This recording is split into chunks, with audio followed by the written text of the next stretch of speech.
This is Canyon PD's Tip of the Day, where educators get tips, tricks, and ideas that serve, support, and inspire their students.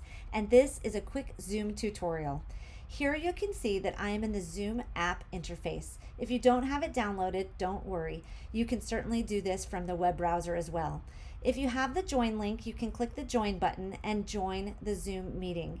Once you open your meeting, you will be brought to an interface that looks a little bit like this. Currently, you can see that I have Zany Zoomer and myself in this Zoom meeting. So here is how the Zoom works. You've got a mute or unmute button here. You have your video here, and we can stop that video, and now you just see Zany Zoomer and the CPD host. If you click on the video camera, your video will come back. Please be aware that we ask sometimes for the videos to be off so that it saves on bandwidth and makes the experience better for everyone as far as the internet is concerned. Up here to the top, you can see I'm currently in a gallery view. You can see both of us here in the meeting. If I click on the speaker view, then the speaker comes front and center.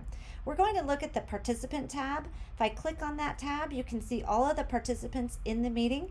And if you click on the More button, you can rename yourself. If I rename, maybe I'll ask you to have a number in front of your name, and if I do, it's because as the facilitator, I want to be able to place you in a Zoom room for small group discussion in an easy manner.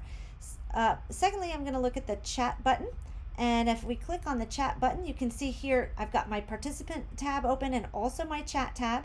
I've said hello, I'm from GCU. Here is where you can say hello.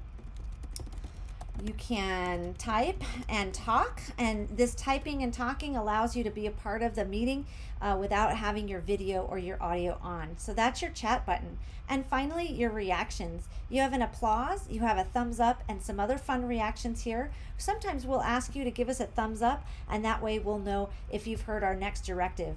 This has been your Canyon PD Tip of the Day. I cannot wait to see you in a Zoom meeting, a professional development experience here with us.